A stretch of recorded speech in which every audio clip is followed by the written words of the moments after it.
Hello friends, परिश्रम tutorial में आपका हार्दिक स्वागत है। आज हम कोशिका से रिलेटेड एमसीक्यू देखेंगे।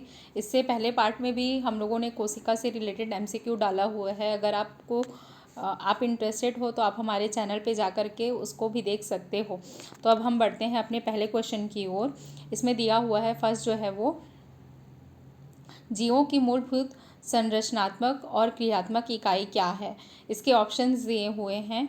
इसमें फर्स्ट ऑप्शन दिया हुआ है कोशिका, सेकंड दिया हुआ है ऊतक, थर्ड दिया हुआ है अंग, फोर्थ दिया हुआ है अंग तंत्र। ठीक है, तो आप लोग देखिएगा जो जीव होते हैं, ठीक है, संसार में जो भी जीव होते हैं वो किससे मिलकर के बने होते हैं। तो उसकी जो सबसे छोटी जो इकाई होती है वो क्या होती है, कोशिका होती है। तो इसका जो करेक्ट आंसर है वो क्या हो जाएगा, कोशिका हो जाएगा। कोशिका से मिल करके क्या बनता है, ऊतक बनता है। ऊतक से मिल करके क्या बनते हैं, अंग बनते हैं। अंग से मिल करके क्या बनता है, अंग तंत्र बनता है। ठीक है, अंग तंत्र से मिल करके क्या होता है, किसी भी जीव की शरीर का निर्माण होता है। ठीक है, तो इसलिए हमारा जो क्वेश्चन है वो क्या बोल रहा है कि जीवों की मूलभूत संरचनात्मक और क्रियात्मक इकाई क्या है। तो इसका जो आंसर है वो क्या होगा, कोशिका। अब हम बढ़ते हैं अपने अगले क्वेश्चन की ओर। हमारा जो अगला क्वेश्चन है ये दिया हुआ है सभी जीव किससे बने होते हैं। तो इसके ऑप्शंस हैं, फर्स्ट दिया हुआ है कोशिका, ऊतक, अंग, अंग तंत्र। ठीक है, जीव तो वैसे सभी चीज़ों से मिलकर के बने होते हैं, लेकिन इसका जो एक्यूरेट आंसर है वो क्या होगा आपका, कोशिका। ठीक है, जो भी यहाँ पर इस दुनिया में जो जितने भी प्रकार के जो जीव जंतु पाए जाते हैं, चाहे वो छोटे हो, माइक्रोप्लाज्मा हो, या फिर कोई ह्यूमन बींग हो या पादप हो, तो उसमें सभी चीज़ों में क्या पाया जाता है, सभी में कोशिका पाई जाती है। तो इसका करेक्ट आंसर क्या हो जाएगा आपका, कोशिका हो जाएगा। ठीक है, अब हम अपने अगले क्वेश्चन की ओर बढ़ते हैं। हमारा जो थर्ड क्वेश्चन है वो क्या है, रॉबर्ट हुक ने कोशिका की खोज कब की। ठीक है, तो इसके ऑप्शंस दिए हुए हैं 1661, 1662, 1664 या 1665। ठीक है, तो इसका जो करेक्ट आंसर है वो क्या हो जाएगा, 1665। रॉबर्ट हुक ने कोशिका की खोज कब की थी, 1665 ईस्वी में की थी। ठीक है, याद रखिएगा कि रॉबर्ट हुक ने कौन सी कोशिका की खोज की थी, तो उन्होंने मृत कोशिका की खोज की हुई थी। ठीक है, कौन से सन में की हुई थी, तो 1665 में की हुई थी। अब हम लोग अपने अगले क्वेश्चन की ओर आगे बढ़ते हैं। तो हमारा फोर्थ जो क्वेश्चन है वो क्या है, माइक्रोग्राफिया पुस्तक के लेखक कौन थे। ठीक है, तो इसके ऑप्शंस दिए हुए हैं, Robert Hooke, Leeuwenhoek, Robert brown, पुरकिंजे। तो इसका जो करेक्ट आंसर है वो क्या होगा आपका, रॉबर्ट हुक। इनके द्वारा कौन सी पुस्तक लिखी गई थी, तो माइक्रोग्राफिया नामक की जो पुस्तक है वो किसके द्वारा लिखी गई थी, तो रॉबर्ट हुक के द्वारा लिखी गई थी। ये आप लोग याद रखिएगा, इन्होंने ही किसकी खोज की थी, तो कोशिका की खोज की थी। ठीक है, अब हम अपने अगले क्वेश्चन की ओर आगे बढ़ते हैं। तो हमारा जो 5th नंबर का क्वेश्चन है वो क्या है कि कोशिका में जीव द्रव्य की खोज किसने की। अब इसके ऑप्शंस दिए हुए हैं, स्वान है, पुरकिंजे है, डुजार्डिन है, रॉबर्ट हुक है। ये आप लोग करेक्ट कर लेंगे, ये क्या है आपका, डुजार्डिन। ठीक है, द की जगह डुजार्डिन। तो इसका जो करेक्ट आंसर है वो क्या हो जाएगा आपका, डुजार्डिन। कोशिका में जीव द्रव्य की खोज किसके द्वारा की गई थी, तो यहाँ पर डुजार्डिन के द्वारा की गई थी। एक चीज़ और आप लोग ध्यान रखिएगा, जो कोशिका है, ठीक है, जैसे ये आपका कोशिका है, कोशिका में बहुत सारी चीज़ें रहती हैं। सपोज़ यहाँ पर क्या है आपका, केंद्रक है, माइटोकॉन्ड्रिया है, राइबोसोम है, ठीक है, सेंट्रोसोम है, या फिर आपका अदर कुछ भी चीज़ें हैं। ठीक है, ये आपका सपोज़ यहाँ पर माइटोकॉन्ड्रिया, राइबोसोम, ठीक है, ये सब चीज़ें हैं, सेंट्रोसोम वगैरह है, ये आपका क्या हो गया, ये आपका केंद्रक हो गया। तो ये क्या होता है, इनके बीच में क्या भरा हुआ रहता है, तो जीव द्रव्य भरा हुआ रहता है। ये जीव द्रव्य जो है इसके चारों तरफ भरा हुआ रहता है। इसके कारण क्या होता है कि ये जो आपस में कोशिका के अंदर जो भी पदार्थ पाए जाते हैं वो आपस में क्या नहीं होते हैं, टकराते नहीं हैं। ठीक है, तो यहाँ पर क्या भरा हुआ रहता है, जीव द्रव्य भरा हुआ रहता है। और जीव द्रव्य की खोज किसके द्वारा की गई थी, तो यहाँ पर डुजार्डिन के द्वारा की गई थी। अब हम लोग अपने अगले क्वेश्चन की ओर जाते हैं। तो हमारे जो 6th नंबर का क्वेश्चन है, इसमें दिया गया है जंतु कोशिका का बाह्य आवरण क्या होता है। ध्यान दीजिएगा कि कोशिका आपके दो तरह के होते हैं। फर्स्ट आपका पादप कोशिका होता है, सेकंड आपका क्या होता है, जंतु कोशिका होता है। तो पादप कोशिका में जितने भी आपके पेड़ पौधे हैं, जो भी प्लांट वगैरह हैं, वो किसके अंतर्गत आएंगे, तो आपके पादप कोशिका के अंतर्गत आएंगे। और जंतु कोशिका में आपके जो भी ह्यूमन बीइंग हैं, ठीक है, मनुष्य है या जीव जंतु है, वो किसके अंतर्गत आएंगे, आपके जंतु कोशिका के अंतर्गत आएंगे। तो इसमें क्या पूछा है कि आपका जो जंतु कोशिका है इसका बाह्य आवरण क्या होता है, ठीक है। तो इसका बाह्य आवरण, इसमें ऑप्शन दिए हुए हैं। फर्स्ट आपका क्या दिया हुआ है, कोशिका झिल्ली दिया हुआ है। सेकंड आपका कोशिका भित्ति दिया हुआ है। थर्ड आपका कोशिका द्रव्य दिया हुआ है। फोर्थ आपका क्या दिया हुआ है, केंद्रक झिल्ली दिया हुआ है। तो आपका जो जंतु कोशिका का यहाँ पर बाह्य जो आवरण होता है वो क्या रहता है, कोशिका झिल्ली रहता है। याद रखेंगे आप लोग, बहुत सारे एग्जाम्स में आता है। और साथ ही साथ में ये जो कोशिका झिल्ली है ये किससे बनी होती है, तो ये प्रोटीन से बनी होती है। ये भी आप लोग ध्यान याद रखेंगे, ठीक है। किससे बनी हुई होती है, तो ये प्रोटीन से बनी हुई होती है। अब हम लोग अपने अगले क्वेश्चन की ओर जाते हैं। तो हमारा नेक्स्ट जो क्वेश्चन है वो क्या है, पादप कोशिका का बाह्य आवरण क्या होता है, ठीक है, आवरण होता है। तो इसमें ऑप्शंस दिए हुए हैं, कोशिका झिल्ली, कोशिका भित्ति, कोशिका द्रव्य या फिर केंद्रक झिल्ली, ठीक है। इसमें क्या पूछा है, कंफ्यूज नहीं होंगे, पादप कोशिका के बारे में पूछा हुआ है, ठीक है। तो आपका जो पादप कोशिका है उसमें सपोज ये जो पादप कोशिका है, ठीक है, तो इसका जो करेक्ट आंसर है क्या हो जाएगा, कोशिका भित्ति हो जाएगा।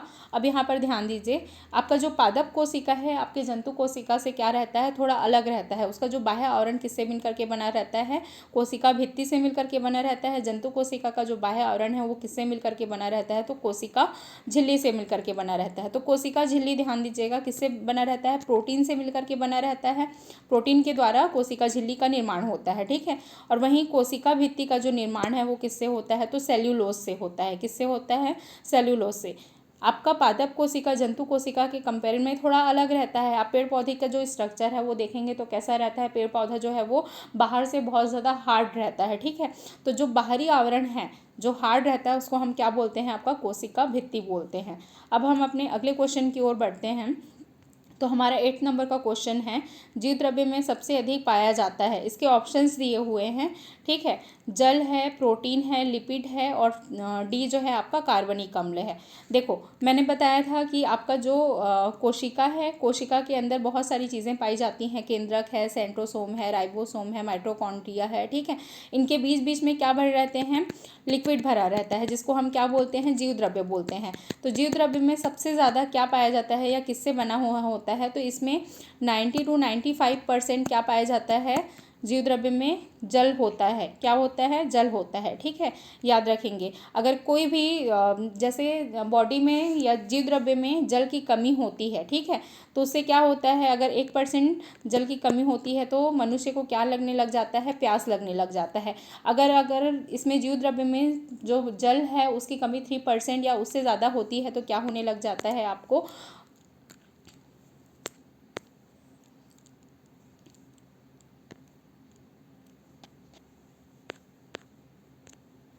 हाँ। तो इसमें जी पानी जो है अगर 3% से ज़्यादा कम हुआ तो क्या होने लगता है, हमारा जो बॉडी है वो डिहाइड्रेशन का शिकार हो जाता है, ठीक है।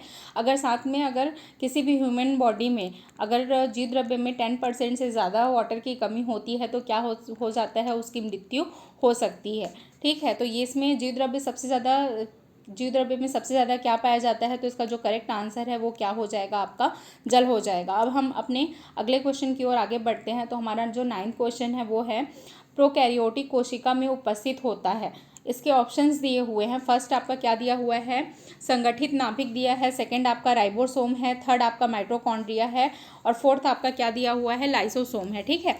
तो देखिए ध्यान दीजिए, यहाँ पर जो कोशिका है वो दो तरह की होती है, एक आपका प्रोकैरियोटिक कोशिका है, दूसरा यूकैरियोटिक कोशिका है, ठीक है।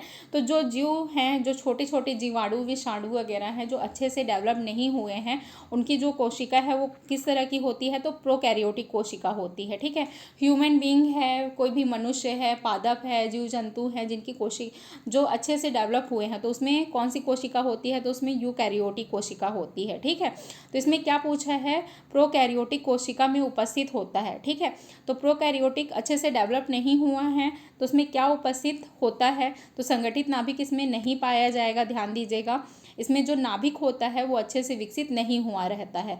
सेकंड, इसमें जो नेक्स्ट है आपका माइटोकॉन्ड्रिया, तो माइटोकॉन्ड्रिया भी इसमें अच्छे से डेवलप नहीं हुआ रहता है तो इसमें उपस्थित नहीं रहता है। नेक्स्ट आपका लाइसोसोम है, ये भी अच्छे से डेवलप नहीं हुआ रहता तो ये नहीं उपस्थित रहता है। तो इसका जो करेक्ट आंसर है वो क्या हो जाएगा, आपका राइबोसोम हो जाएगा। जो आपके प्रोकैरियोटिक कोशिका में क्या उपस्थित होता है, तो राइबोसोम उपस्थित रहता है। राइबोसोम से किसका निर्माण होता है, तो यहाँ पर प्रोटीन का निर्माण होता है, आप लोग याद रखेंगे, ठीक है। अब हम बढ़ते हैं अपने अगले क्वेश्चन की ओर। तो हमारा जो अगला क्वेश्चन है ये क्या बोल रहा है, सभी प्रोकैरियोटिक कोशिका में कोशिका भित्ति पाई जाती है खाली स्थान को छोड़ करके, ठीक है। तो इसमें से किस में कोशिका भित्ति नहीं पाई जाती, ये पूछा गया है। तो इसके ऑप्शंस दिए हुए हैं। फर्स्ट आपका क्या दिया हुआ है, जीवाणु दिया हुआ है। सेकंड आपका नील हरित शैवाल दिया है। थर्ड आपका माइक्रोप्लाज्मा दिया है। फोर्थ इनमें से कोई नहीं, ठीक है।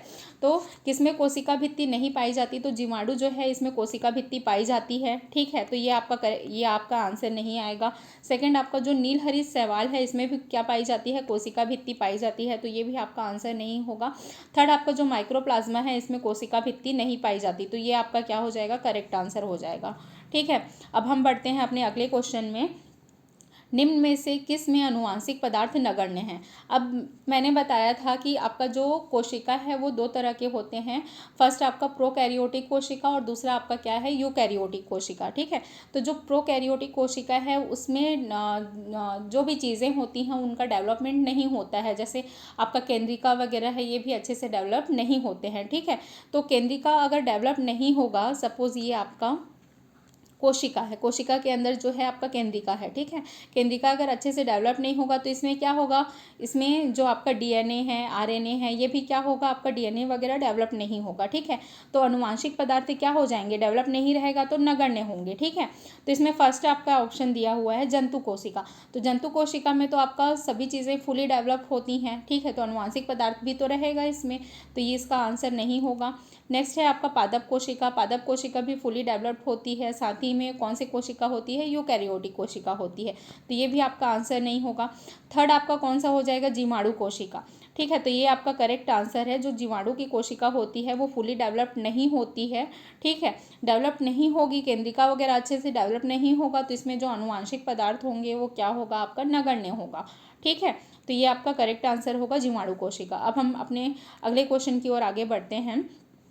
अगला क्वेश्चन दिया हुआ है, निम्न में से कौन प्रोकैरियोटिक कोशिका का उदाहरण नहीं है, ठीक है। क्या पूछा है, कौन सा प्रोकैरियोटिक कोशिका का एग्जाम्पल नहीं है, तो इसके ऑप्शंस दिए हुए हैं, जीवाणु है, माइक्रोप्लाज्मा है, साइनोबैक्टीरिया है या अमीबा है, ठीक है। तो पहले हम देखते हैं कि कौन कौन प्रोकैरियोटिक कोशिका है। तो आपका जो जीवाणु है वो प्रोकैरियोटिक कोशिका है, तो ये आंसर नहीं होगा। सेकंड आपका माइक्रोप्लाज्मा जो है वो भी आपका कौन सा कोशिका है, प्रोकैरियोटिक कोशिका है, तो ये भी आपका आंसर नहीं होगा। नेक्स्ट आपका साइनोबैक्टीरिया है, ये भी कौन सा कोशिका है, प्रोकैरियोटिक कोशिका है, तो ये भी आपका आंसर नहीं होगा। नेक्स्ट जो हमारा अमीबा है वो प्रोकैरियोटिक कोशिका नहीं है, ये कौन सा है, यूकैरियोटिक कोशिका है। इसमें जो केंद्रक वगैरह होते हैं वो पूरे तरह से डेवलप होते हैं, ठीक है। तो ये प्रोकैरियोटिक कोशिका का एग्जाम्पल नहीं है, इसमें करेक्ट आंसर आपका अमीबा आएगा। अब हम बढ़ते हैं अपने अगले क्वेश्चन की ओर। तो हमारा अगला क्वेश्चन है, यूकैरियोटिक कोशिकाएं पाई जाती हैं, ठीक है। तो इसमें ऑप्शंस दिए हुए हैं कि कौन सी कोशिका में यूकैरियोटिक कोशिका पाई जाती है। तो इसमें फर्स्ट है आपका प्रोटिस्ट है, सेकंड आपका है पादप में, थर्ड आपका है जंतु में, फोर्थ है इनमें से सभी में, ठीक है। तो देखो यहाँ पर प्रोटिस्ट में भी आपके यूकैरियोटिक कोशिका पाई जाती है, पादप में भी आपकी यूकैरियोटिक कोशिका पाई जाती है, थर्ड आपका जो जंतु है उसमें भी कौन सी कोशिका पाई जाती है, यूकैरियोटिक कोशिका पाई जाती है। तो इसका जो करेक्ट आंसर है वो क्या हो जाएगा, इनमें से सभी, ठीक है।